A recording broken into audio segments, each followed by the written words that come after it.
je voulais savoir, vous écrivez donc sur cahier, sur papier. Oui, je suis un peu archaïque, c'est vrai. Avec les doigts. Oui, non, mais est-ce qu'après vous écrivez sur donc ordinateur ou c'est quelqu'un d'autre qui le fait? J'ai 12 robots à la maison. Non, mais bon, c'est... Non, c'est pas quelqu'un d'autre. Non. Je fais tout moi-même. D'accord. Non, mais alors beaucoup, justement, Pardon? Vous réécrivez beaucoup? Alors, ce qui est intéressant, oui, pas seulement pour moi, je pense. Enfin, moi, je suis de l'école ancienne. Hein. J'ai quand même 128 ans. Il faut savoir que ça me pose dans le temps, si vous voulez. Donc, j'ai beaucoup utilisé le stylo, la plume, l'encre, etc. Et ça, c'est très important. Mais je crois l'avoir souvent dit. C'est ce rapport de la main à l'encre et au cerveau et au bras. Enfin, je vois, là, il y a quelque chose d'assez... il y a quelque chose qui a en tout cas plus de 1500 voire 1800 ans, 2000 ans. Et donc je fonctionne avec ça très volontiers. Puis, je dirais quand j'avais 30 ans, fasciné par un personnage dont je parle souvent, qui est Blaise Cendrars, je me souviens qu'il parlait toujours de sa Remington portative. Bon, alors pour moi, la Remington portative, c'était un peu mystérieux. Et puis un jour, j'en ai trouvé une au puce. Et alors du coup, je trouvais prodigieux que ce bonhomme qui avait été, vous savez, sectionné du bras droit à la guerre de 14, puisse taper aussi vite. Donc je me suis dit, je vais m'y mettre aussi. Et là, il s'est passé quelque chose, mais je crois que ça s'est passé pour toute notre génération. Je parle de moi, bien entendu, pas de vous. C'est génial de décrypter une lettre. Hein.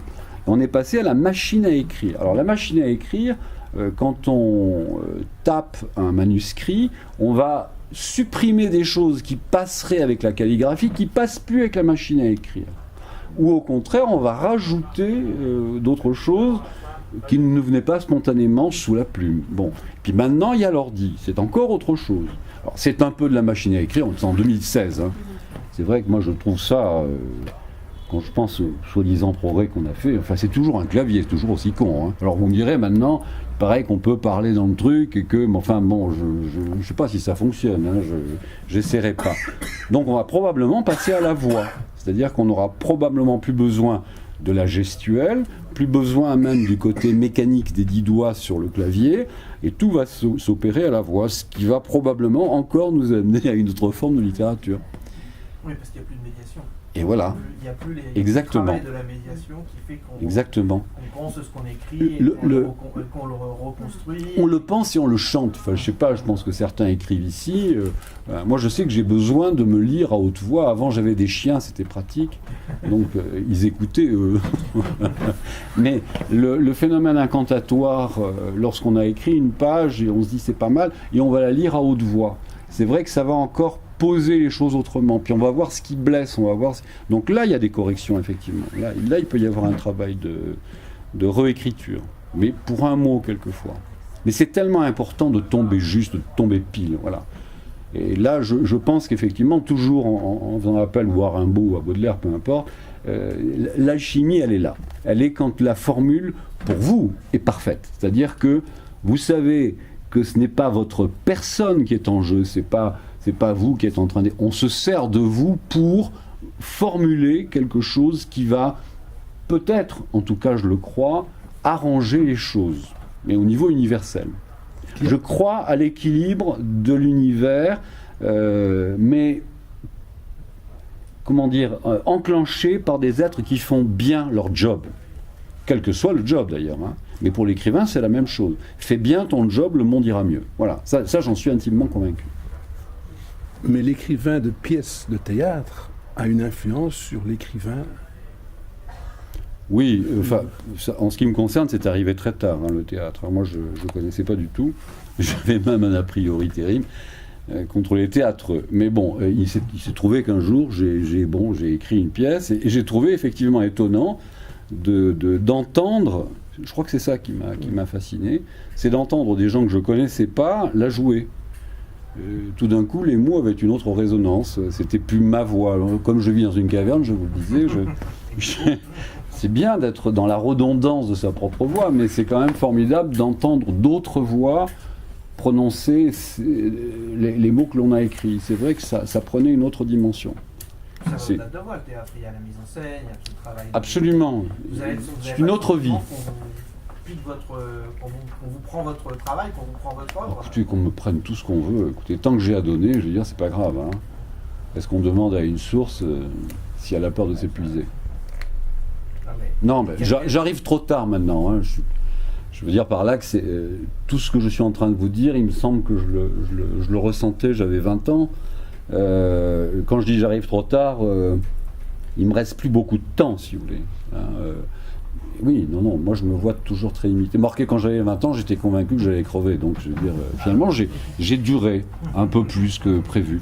Mais non, je veux dire, quand j'arrive tard au sens où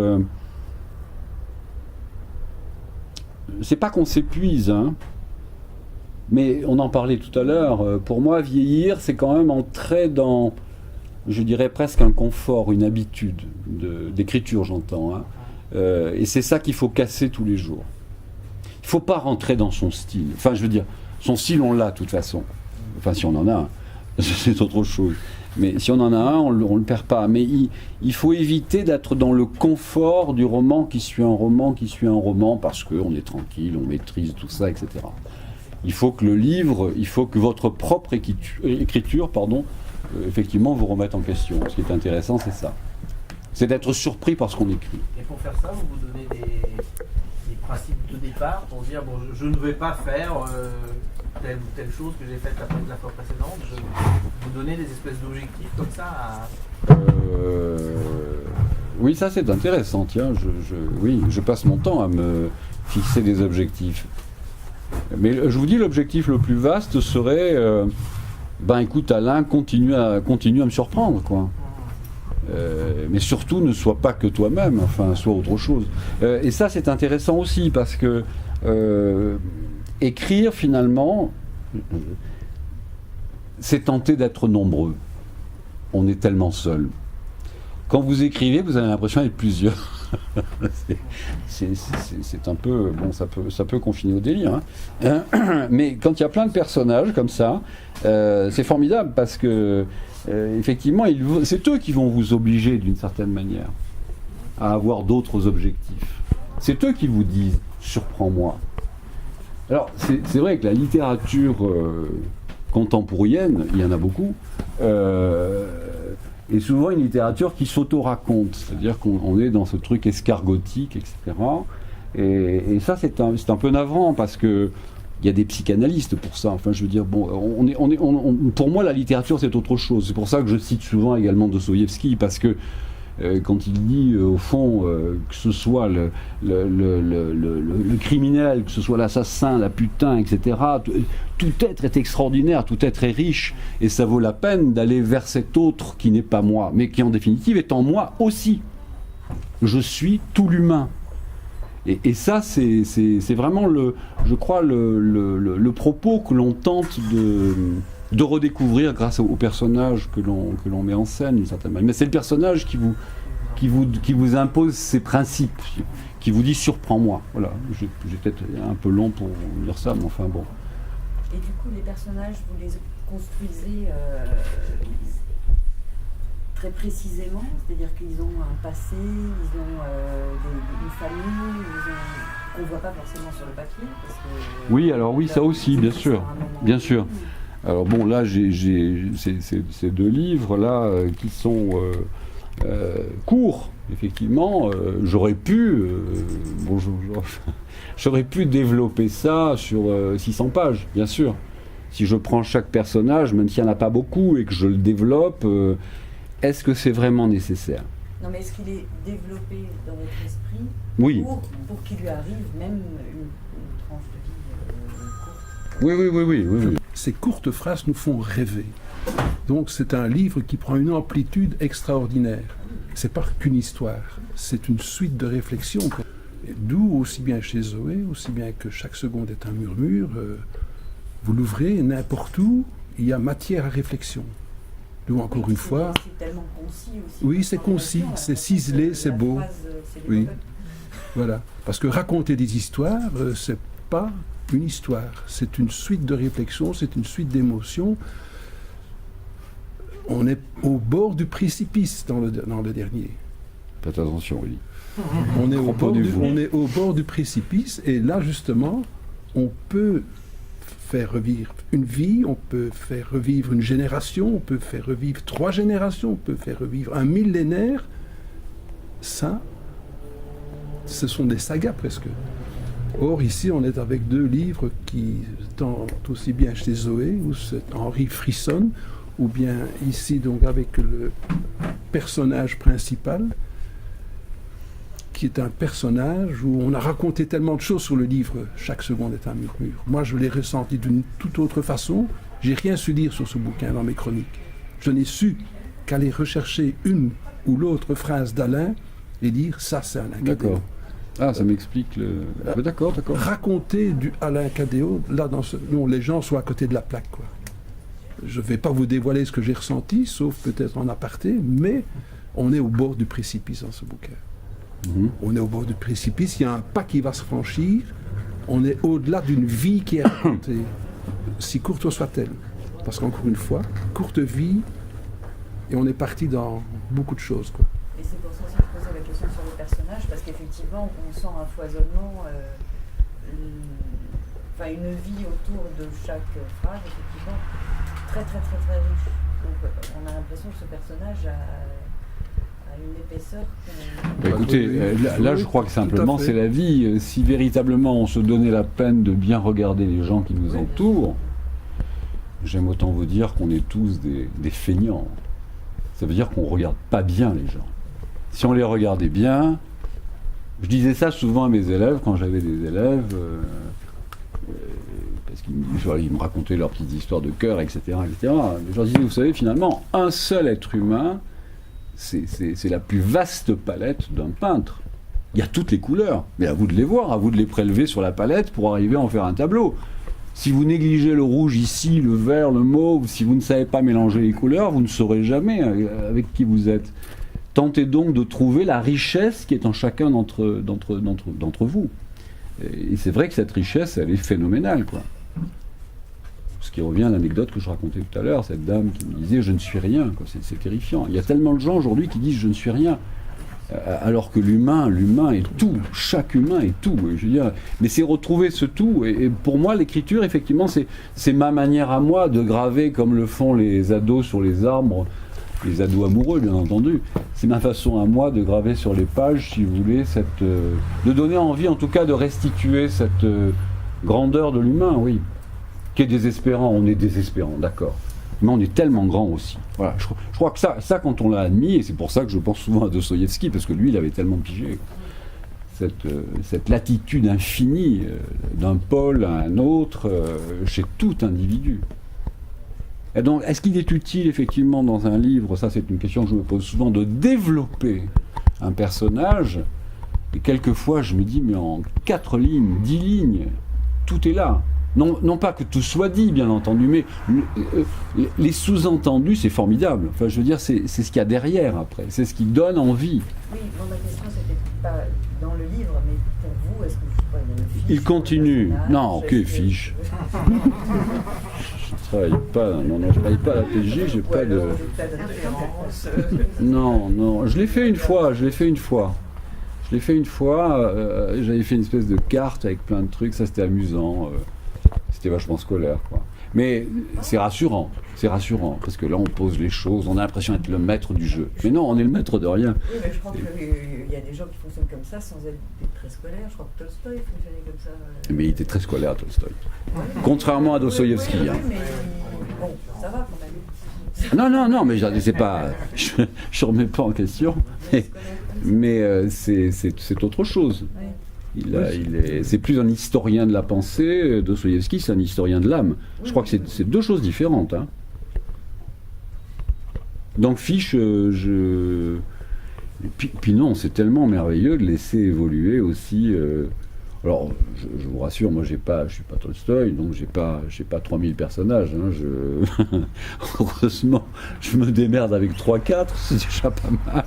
Mais je trouve qu'ils grandissent à mon insu. Et ça, c'est merveilleux. Et même quand j'ai terminé le bouquin, je me dis, tiens, qu'est-ce qu'il devient, lui? Ça m'arrive de m'intéresser finalement au sort de l'un ou l'autre, en me demandant ce qu'ils sont en train de devenir, qu'est-ce qu'ils font. Et ça fait 10 minutes après. Peut-être, je ne peux pas répondre, oui. Oui, on tourne probablement toujours à peu près autour des mêmes schémas, hein, non? Ah, je ne sais pas, c'est vous. Non, je sais pas. Non, mais c'est Bah, vous lisez, donc... Oui, bien sûr, mais pas toujours... pas toujours évident. Parfois, le lecteur s'approprie... fait sa propre lecture en totale contradiction avec les intentions de l'auteur. Donc on peut parfois être totalement en décalage par rapport à ce que l'auteur a voulu signifier. Ça arrive.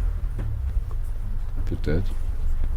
Je vois parfois ici les jeunes écrivains, parfois, comment on peut dire des choses pareilles sur ce que j'ai écrit, c'est n'importe quoi. C'est parce qu'ils imaginent qu'ils ont écrit. Peut-être. Et ça, non mais quand vous ramenez l'écriture au jeu, je veux dire effectivement à ce moment-là, vous allez être dans la souffrance. Hein. Ça fait longtemps que ça m'a quitté. Donc moi, je sais pas, j'ai plus d'état d'âme par rapport à ça. Mais il me semble effectivement que ce qui serait le plus satisfaisant serait de transmettre une espèce de valeur absolue, où tout le monde, même si on l'exprimerait différemment, mais tout le monde serait d'accord sur le fond. Oui, c'est l'idéal, ce serait l'idéal. Mais c'est inaccessible. Oui. Mais c'est pour ça qu'on continue. C'est un Graal. Mais c'est tout le plaisir des quelques 160 pages. C'est de pouvoir partir justement vers cette recherche. Oui, bien sûr. Avec un Acadéo, c'est qu'on ne va jamais au restaurant. Donc on ne sait pas Pourquoi où ces gens mangent. Ah, C'est vrai. je suis navré. Ils ne prennent jamais l'avion, donc on n'a pas les angoisses de l'avion. Donc vous voyagez, vous bougez, ou bien vous restez toujours chez vous? Non. J'ai beaucoup de mal effectivement à utiliser des moyens contemporains ou à situer les choses. D'ailleurs, c'est pour ça que dans le dernier, je parle de ce bled qui s'appelle l'Uzimba Park, c'est ça, ouais. Et qui n'est nulle part en fait. J'aime pas situer les choses. Alors, faut bien un peu de mécanique, hein, donc je fous un camion de temps en temps, une voiture, un truc. Bon. Puis de toute façon, tout ce qui est technologie, j'y comprends rien, donc c'est pas moi qui peux vous en parler. Non, l'avion, pourquoi faire Non, parce que à la rame, à la rigueur. Ah oui, mais la rame, oui, alors, mais... vous allez rentrer en compétition avec notre ami Yann qui est là-bas. Oui. Alors, si vous êtes Yann Manouk. Enchanté. Bonjour. Bonjour. Bon, à la rame, là, c'est vrai, je pense qu'au niveau des bras, au niveau d'aller goûter l'eau de la mer, même si elle est glacée, je pense que... Oui, c'est vrai que, enfin, je ne sais pas si cette notion d'effort physique là, de l'homme, si vous voulez, par rapport au bateau, effectivement. Moi, je parle souvent de locomotive, par contre. Oui, J'ai un vieux fantasme de locomotive. Ça travaille plus sur le fantasme, quand même. C'est plus l'idée de quelque chose. J'ai la même fascination pour les locomotives. Ah bon? J'ai une belle fascination qui n'existe pas toujours pour les bateaux à moteur, les vieux bateaux. Oui, les pinasses, moi je vous dis, vous savez, le bateau qui fait pout-pout, là, le truc. Je crois que en fait, ça participe du fantasme, comme vous disiez. Alors, moi, je ne sais pas vous, mais moi, je suis pas du tout manuel, hein, donc... Mais alors, la pelletée de charbon dans la chaudière, le truc, là, j'adore les westerns, donc dès que je vois un train avec... Mais, et puis pour moi, le train, c'est vraiment l'image de traverser de grands déserts, de choses comme ça, avec les essieux, avec les roues qui grincent, avec les rails, enfin bon, c'est effectivement un... mais c'est une très belle image, pour moi, porteuse d'inspiration, vous voyez. Un train qui traverserait une plaine toute vapeur, ça oui. Moi j'ai une autre fascination pour le train, c'est l'univers que ça crée autour. Aussi, Un bien sûr. train, c'est un truc déjà... Une locomotive, c'est un assemblage que je ne peux même pas imaginer. Je ne peux même pas comprendre comment quelqu'un sur un plan commence à dessiner une machine comme ça. C'est vrai. Et en plus, ce que ça crée autour, ça crée des kilomètres, des milliers de kilomètres de rails, de câbles. Et là, il y a l'idée de la toile. Une chose crée une toile. Un sentiment crée une toile d'émotion ou de ressentiment. Ça me fatigue. Je l'utilise pas beaucoup, Mhm. mais quelque part dans ma tête, je le garde. Mais j'ai pas, comme vous, j'ai pas de fascination pour La mécanique, pour le problème la mécanique. modernité, vos personnages par exemple, est-ce que vous leur... Les personnages, moi c'est du polar. Donc Oui, mais ils sont- justement. Ils sont très ancrés dans Dans la modernité. Dans la modernité. Mais- Donc vous êtes obligé quand même de vous renseigner pour savoir comment ça fonctionne par exemple. Oui, je ne me renseigne pas. En fait, pour l'instant, c'est tout ce que j'écris de bouquins. Mhm. Donc c'est pas encore une technique, mais ne s'inspire que de mes souvenirs de voyage. D'accord. C'est-à-dire que je ne vais pas chercher de documentation complémentaire, justement pour ne pas tomber dans ce côté d'aller réciter quelque chose, quoi. Donc je préfère rester dans le ressenti, dans le souvenir, dans l'émotion, même si c'est pas 200% juste.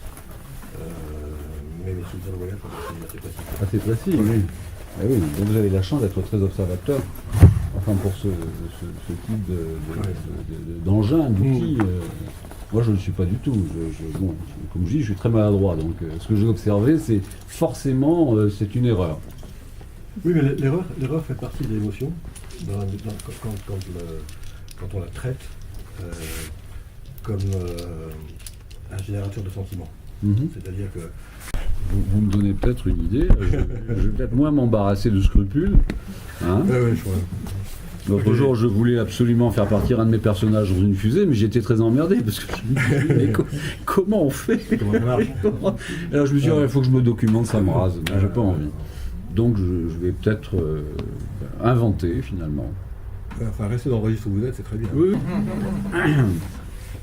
Non, Mais c'est marrant parce que ce qui se passe dans la boulangerie, dans Zoé, j'ai l'impression de voir des gens à l'œuvre. Presque le boulanger sortir le pain. Alors oui, que mais ça, c'est probablement pas. non, c'est- mais, Oui, mais enfin, ça. Oui, Le c'est grand, pas le grand oui, voyage en d'accord, c'est pas question consiste à aller dans une boulangerie, un petit peu n'importe laquelle finalement, pourvu qu'il y ait un four encore. Oui, mais j'ai des images assez manuelles. J'aime les mains des humains. C'est-à-dire, ce qu'ils font avec leurs mains, c'est vrai que ça me fascine. Donc j'observe beaucoup ça, par contre. Je serais incapable de vous dire comment ça marche, comment ça fonctionne, mais j'aime leurs mains sur un ouvrage, quel qu'il soit. C'est toujours très émouvant. C'est vrai ce que vous dites, parce que je ne veux pas phagocyter votre Évident, mais dans mon bouquin, il y a un personnage qui a marqué, que les lecteurs aiment bien, dont il me parle, pratiquement comme s'il le connaissait. Et dans chaque conférence, dans chaque rencontre, je leur rappelle que je n'ai à aucun moment décrit. Je n'ai rien décrit de lui, ni sa taille, ni son poids, ni ses cheveux. Je n'ai décrit qu'une seule chose, ses mains. D'accord. Et chacun s'est fait une Et idée à autour des partir mains. de la seule description des mains, chacun en a conclu qu'il est balèze, un peu matambière, mais en même temps fragile, etc. Et c'est curieux, comme vous disiez, c'est la en main. gros ce que disait monsieur, c'est-à-dire cette interprétation que chacun peut faire. Mais il est vrai que quelques mots-clés, donc vous devez les posséder, bravo, vous êtes un bon serrurier, permettent à l'imaginaire de chacun de fonctionner d'une manière autonome après. Et je suis sûr que le tableau représenté par tous ces êtres donnerait peut-être le personnage. Et les images que les gens renvoient sont à peu près homogènes ou pas du tout? Oui, c'est très homogène. Oui, oui, Très oui, homogène. c'est très bien sûr. C'est pas un coup un petit nerveux. Mais ce qui est assez curieux, c'est que ce personnage que j'avais en moi, comme on a tous ce personnage en nous, et sans forcément leur donner d'ailleurs un visage ou une carole, etc., on les a au niveau d'émotion. Et finalement, maintenant, je leur envoie, et c'est la somme des retours que j'ai. C'est-à-dire qu'en fait, eux m'ont convaincu. Oui, bien sûr. Voilà. Oui, bien elle sûr. ne savait plus comment il était au départ. Mais votre personnage s'appelle comment encore? Il roule des gars. Mais imprononçable. Expliquez-moi. C'est un prénom mongol, tout Oui, simplement. oui. Les Mongols ont été privés de nom de famille pendant 3 générations. Mais je ne parviens pas à dire le yé. Roule Delger, c'est très Oui, bien. Yé roule Delger. C'est Oui, oui. vraiment ça. Il pourrait habiter dans le village de... Non, mais c'est pour vous taquiner parce que vous avez fait une petite séquence où vous expliquez la façon. Oui, comment le chanter, oui, mais je ne vais pas vous chanter ici. Non, mais de toute façon, on peut le trouver facilement. Mais ceci dit, les personnages ne sont que des vecteurs en fait. Souvent, les lecteurs pensent que le personnage est le point central du livre, Et les personnages ne sont que des vecteurs pour nous permettre d'exprimer des émotions, des sentiments, des colères, des ressentis, etc. Ils ont une importance, mais ce qui est important, c'est ce qu'on cherche à faire passer derrière. Donc à la limite qu'ils soient décrits, pas décrits, très précis, moins précis, peu importe. Si la connexion se fait entre ce qu'on veut qu'ils provoquent comme émotion chez le lecteur et ce qu'ils sont et la façon dont le lecteur le ressent. Après, il y a aussi des techniques d'écriture. J'ai fait un petit exercice de style, là où j'avais un roman, un petit polar très court à écrire que je m'étais donné comme défi. Et finalement, j'ai donné à chacun de mes personnages le nom d'acteur connu, que j'aimais bien. Voilà. Donc, j'ai donné à chaque personnage le nom d'acteur. Et quand j'ai fini, avec la fonction effacer, remplacer, donc j'ai remplacé le nom par des noms de fiction. Et quand je donne à lire ces pages-là, les gens reconnaissent le type de personnage, très proche de l'acteur. Ce qui veut dire que quand on a quelque chose en tête, c'est un peu comme vous savez, on dit que pour tracer une ligne droite, il faut que l'œil précède légèrement la main. C'est-à-dire que c'est le secret des artistes, que l'œil précède d'une fraction de seconde le trait et le trait sera juste. Et c'est un peu pareil. Je pense que si la perception du personnage... Est-ce qu'il a la même chose pour le tir à l'arc d'ailleurs? C'est exactement. Et donc si la perception précède un peu la description du personnage, il peut être le vecteur idoine pour exprimer, en tout cas pour essayer de faire passer ce qu'on veut faire passer. Oui, bien sûr. Mais parce que je pense qu'à ce moment-là, on retombe dans ce qu'on pourrait appeler l'inconscient collectif. C'est-à-dire qu'on est dans la fresque juste. Puisque j'habite dans une caverne, vous devez vous douter que Lascaux, ça me laisse pas indifférent. Je veux dire que là, effectivement, tout le monde va ressentir une émotion commune. Il y a quelque chose de commun, d'archaïque, mais parce que c'est la perfection. Alors là, pour le coup, c'est la perfection. Enfin, pour moi, je veux dire, ce dessin, comme vous dites, qui est déjà dans l'esprit, et la main ne fait que le souligner à une vitesse incroyable. Et c'est parfait, il n'y a pas de repentir. C'est juste. Et ça bouleverse tout le monde. Et je pense que ça bouleverse tout le monde depuis 20 000 ans. Enfin, donc c'est pas nouveau. C'est ça qu'il faut retrouver. Que ce soit par le biais d'un personnage, effectivement, si l'écriture a du sens, ou la musique, ou peu importe, ou le théâtre, c'est véritablement de retrouver cette justesse. Et peut-être avec la notion, effectivement, au fond, c'est ces mots qui nous habitent et qui précèdent même le fait qu'on les écrive. Oui, c'est exactement comme la main. La vraie phrase, elle est déjà écrite. Et pour ça que je parlais de volcan tout à l'heure. Mais enfin, voilà, c'est une éruption, mais la lave est là, tout est là en réalité. C'est le moment où ça va sortir, d'accord, mais c'est déjà fait, c'est déjà écrit. Et on sait quand c'est bien, on sait quand c'est faux. En musique, c'est évident.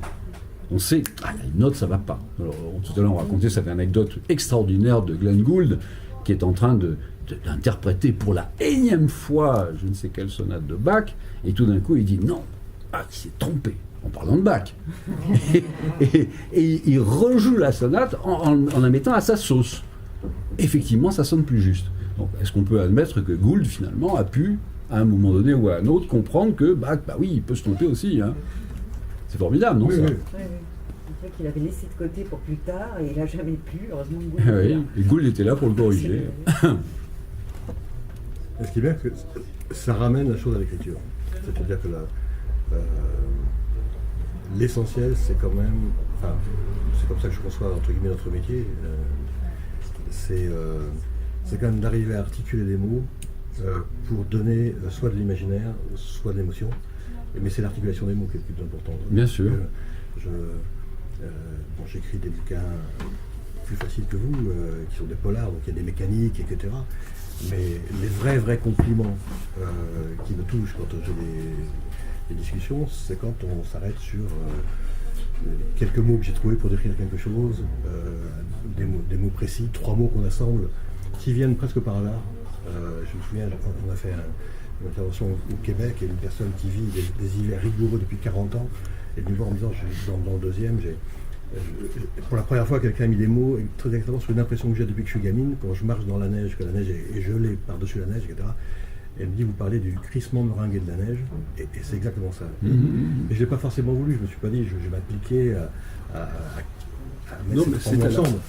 Donc ça vient, comme vous dites, ça vient d'une sorte d'émotion, de magma qui est quelque part, qui jaillit. Mais quand ça jaillit pile poil, c'est c'est le vrai aboutissement de notre... Alors, il y a une expérience pour moi qui a été déterminante dans ma vie. J'en parlais tout à l'heure à Martine, qui pourtant me connaît depuis très longtemps, mais je crois que je ne lui avais jamais raconté. Ça a été, enfant, je transportais un miroir, j'ai fait tomber le miroir s'est cassé, et tout d'un coup, j'ai vu, en regardant par terre, le ciel et les nuages. D'ailleurs, j'ai eu l'impression de basculer. Autrement dit, ce que je veux dire, c'est que cette éponge prodigieuse qu'est l'humain, surtout dans, je dirais, intra-utérin, là j'en suis convaincu, et peut-être même avant l'intra-utérin. Moi, je crois à l'alpha et l'oméga, hein, je crois vraiment à cette éternité d'où je viens, si vous voulez, où je retourne. J'ai redécouvert, ou en tout cas, quelque chose de la raison s'est brisé pour me montrer l'envers des choses, l'autre côté des choses. Mais c'est très nervalien comme terme. Oui, pour le coup, là, on entre dans une autre... Mais c'est cette autre dimension, effectivement, qui, moi, m'a permis de m'approcher de ça. Je crois que c'est ce qu'on cherche quand on écrit, on cherche ça. J'aurais du mal à concevoir un écrit sans cette recherche. L'autre côté. Voilà, c'est toujours l'autre côté. Moi, je veux passer de l'autre côté. Oui. En tout cas, c'est ça. En tout cas, on veut essayer de... Par le livre, je veux passer de l'autre voilà. côté. Bon, Voilà. Et si en plus, on peut entraîner avec soi plein de gens, c'est pas mal. Hein. Voilà, bon, on a bien parlé tous les deux. Vous nous lisez un passage? Ah, mon Dieu. Oui, je veux bien. Je vais vous lire quoi, alors? Le début. Ne rien attendre, c'est difficile pour nous qui avons un pied dans la matière et un autre déjà dans le vide. Il reste aussi peu de choses dans le creux de notre dernier lit. Ça ne pèse pas bien lourd un crâne, et ces millions d'images sur l'oreiller d'une agonie. Et dans chaque être, aussi petit soit-il, il y a pourtant, je vous le jure, ce qui ressemble à l'infini. Il paraît que je ne suis pas un cadeau, je ne sais pas trop ce que ça veut dire, mais j'ai quand même bien compris, depuis le temps qu'on me le dit, que je ne suis pas facile à vivre. Vous en connaissez, vous, des gens faciles à vivre? Genre béni oui, toujours d'accord, toujours partant, sans jamais une once de mauvaise humeur. Oui, il doit bien en exister, mais je me méfie un peu de ce qui suinte la gentillesse. Soit ça cache bien son jeu, soit ce sont de bons gros ennuis en perspective. Je venais d'avoir 19 ans lorsque Catherine et moi on a eu cet accident. C'est elle qui conduisait. Avant, moi, j'étais comme un cabri, un moineau vibrant au rythme de son cœur, et l'impatience de mes mains faisait trembler mes doigts comme des ramures de saule. Un insecte, un phasme, un peu crétin, plein de sublimes intuitions, velléitaire et ardent, immense, roux et bègue, un crépitant feu de Bengale, 7 lettres.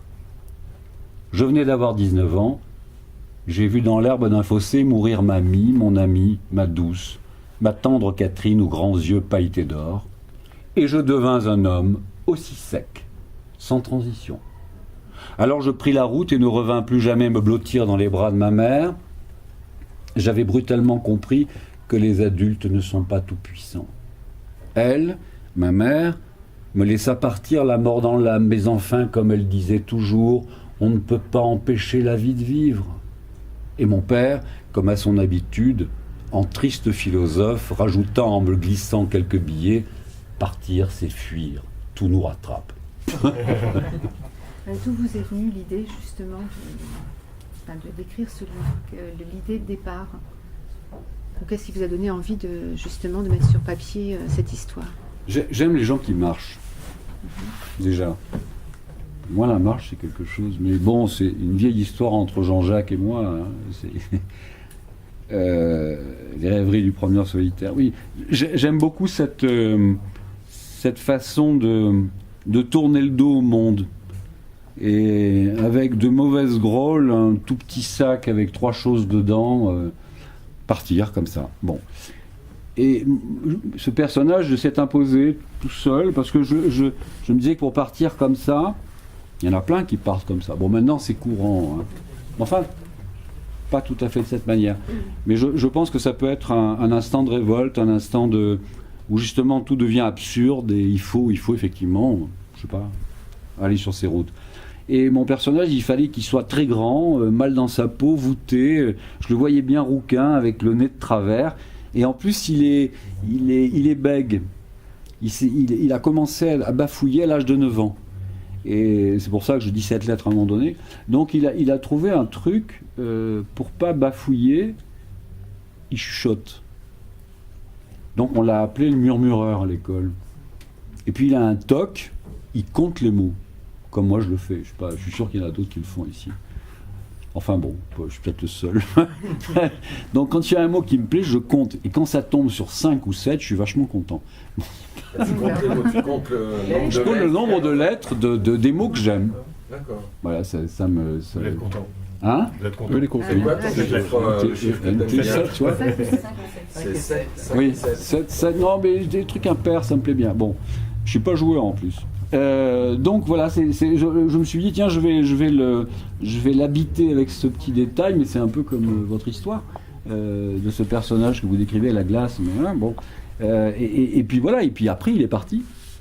Et après, c'est formidable, parce qu'après, ça, quand je le disais tout à l'heure, ça ne vous appartient plus. Enfin, il y a une espèce d'existence autonome, hein, c'est le golem, hein. On met en route vraiment un truc.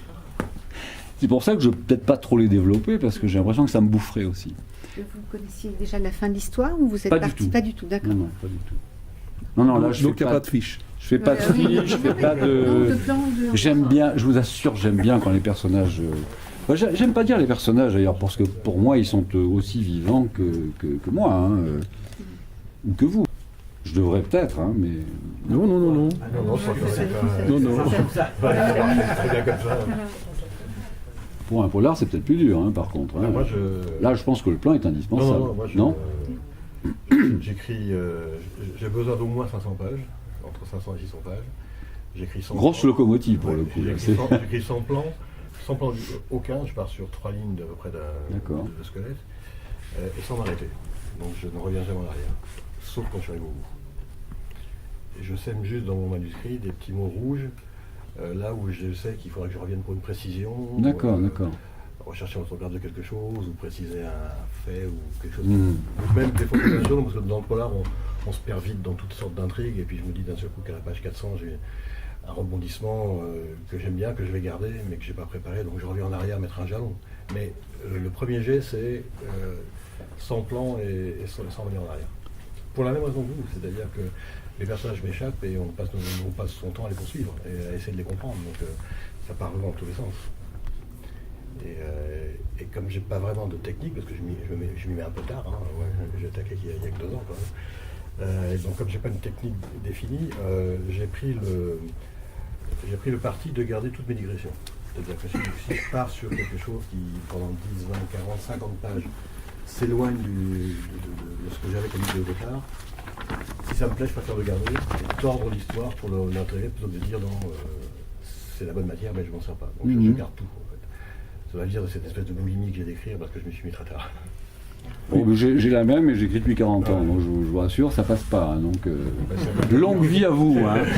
Longue vie à vous. Mais grand baroudeur depuis l'âge de 18 ans, une carrière de journaliste aussi. Bon, la plume, vous la maîtrisez. C'est pas du tout la même. C'est pas du tout la C'est pas même. du tout la même. Je dirais même qu'après avoir fait 30 ou 40 ans de journalisme, d'écriture ou de magazine, etc., on a plus tendance à se casser l'écriture qu'à se la polir. L'écriture romanesque n'a rien à voir avec le reste. Rien à voir. Parce qu'elle est sans contrainte. L'écriture romanesque, elle est sans contrainte. On rentre dans un roman comme on rentre dans un champ, dans un paysage, dans une forêt, alors que l'écriture, on va dire, professionnelle, même la nouvelle est déjà une contrainte. L'écriture d'articles, l'écriture de compte rendu, ce sont que des contraintes. Le roman, il est d'une liberté absolue. C'est-à-dire que, à la limite, on commence complètement libre et c'est nous-mêmes qui sommes obligés de nous mettre quelques contraintes pour pas... Moi, je dirais que la seule contrainte, quand même, c'est la perfection qui vous habite et que vous tentez de refléter par le biais de l'écriture. Oui. Ça, c'est la seule contrainte. Voilà, en fait. mais à la limite, c'est pas de contrainte, c'est Merde, c'est plutôt un but. Quoi, se reconnaître médiocre, s'avouer médiocre et continuer à écrire, franchement, c'est... Je sais pas comment on fait. Hein. Par contre, c'est un projet que j'avais. Mes polars se passent en Mongolie. Ils sont 100% mongols. Et moi, j'ai un grand amour, c'est l'Amazonie. J'y ai passé plus d'1 an quand j'étais jeune, en forêt. Et Tarkos, ça correspond à la fois au désir, quand on a un certain âge, d'écrire pour la jeunesse, et deuxièmement, d'avoir enfin comme terrain de jeu le pays que j'ai beaucoup aimé. Donc Tarkos, c'est un roman picaresque pour la jeunesse qui se passe en Amazonie. C'est un choix, parce que c'est un choix. Moi, je découvre le polar. Et dans le polar, il y a une chose qui me convient tout à fait, qui n'existe pas dans ce qu'on appelle la blanche, c'est la convention. Dans le polar, il y a une convention très précise avec le lecteur, c'est-à-dire qu'à chaque chapitre, le lecteur sait que je veux l'embrouiller, il va essayer de découvrir mon embrouille, je vais l'embrouiller derrière. Oui. Et en permanence, s'il y a 50 chapitres, 60 chapitres dans le bouquin, il y a 60 fois cet aller-retour, c'est une convention. Naturellement, j'ai pas commis tous les crimes que je décris, naturellement les personnages ne sont pas aussi odieux, le lecteur le sait très bien, mais il veut le croire, et moi je vais lui faire croire. Il y a une convention comme ça. Ça, c'est une convention que j'aime bien. Dans le roman pour la jeunesse, c'est pareil, on a un autre type de convention. C'est-à-dire qu'on s'adresse à un lectorat qui n'a encore aucune bride à son imagination. Donc on peut essayer une tonne de choses. On peut l'écrire très complice, on peut le prendre à témoin, dans Tarkos par exemple, le personnage parle à la première personne, et quand il s'adresse au lecteur, et quand il considère que l'auteur lui a fait subir 2-3 coups sur la tête, il se plaint, il arrête le chapitre. Je ne pourrais pas faire ça dans la... Des professeurs vous ont déjà invité? Oui. Les gamins, entre guillemets, sont beaucoup plus réceptifs et beaucoup plus ouverts à l'innovation qu'on pourrait l'imaginer. Donc vous adorez ça, quoi. Ah, j'adore ça. Oui. C'est ça que je demandais, est-ce que c'est le grand-père qui raconte parce qu'il faut une âme de papy, je vais dire, pour raconter à des enfants. Ça, c'est dur, ça. Oui.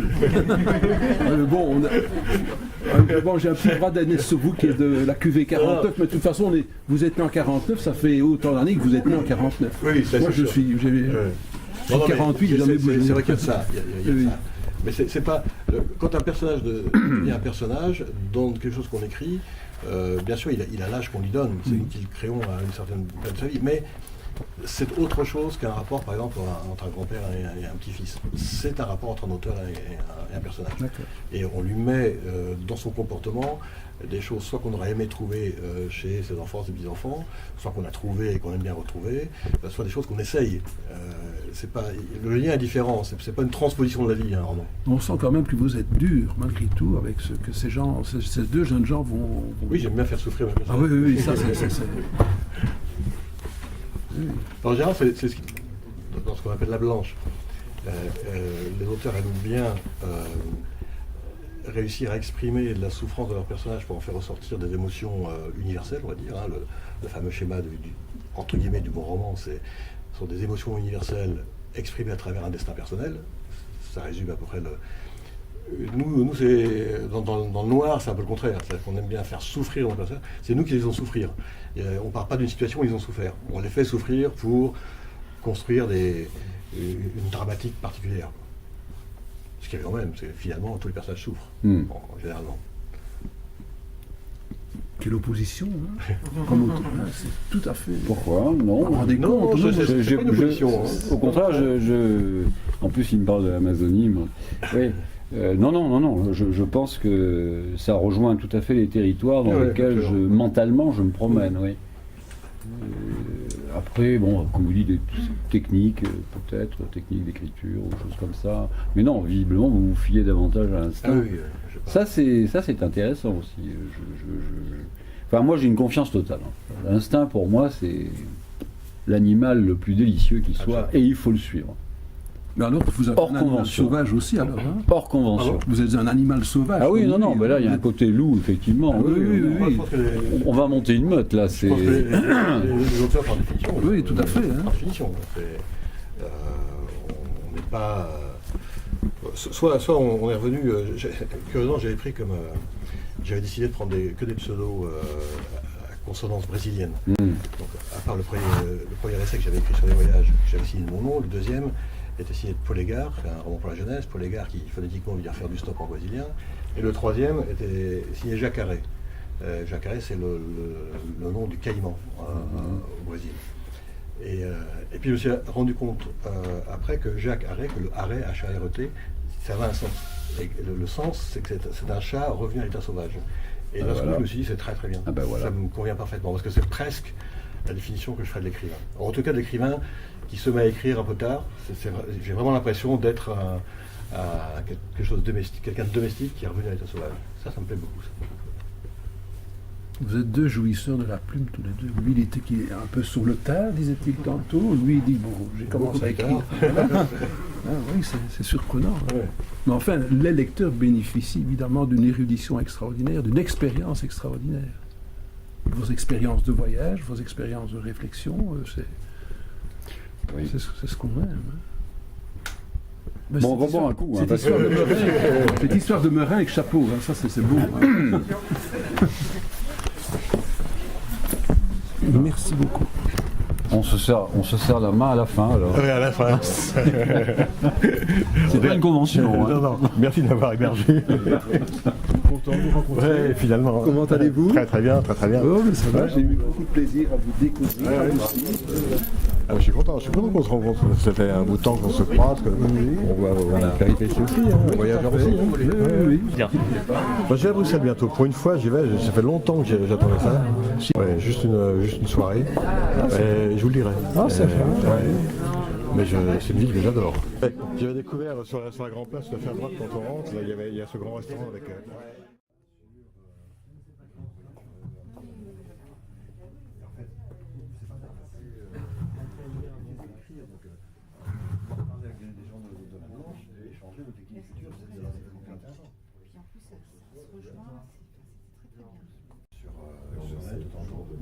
Il a une passion pour la poésie et en plus il a une liste technique. Il se donne des contraintes, de lignes, des vers, des longueurs de ton, etc.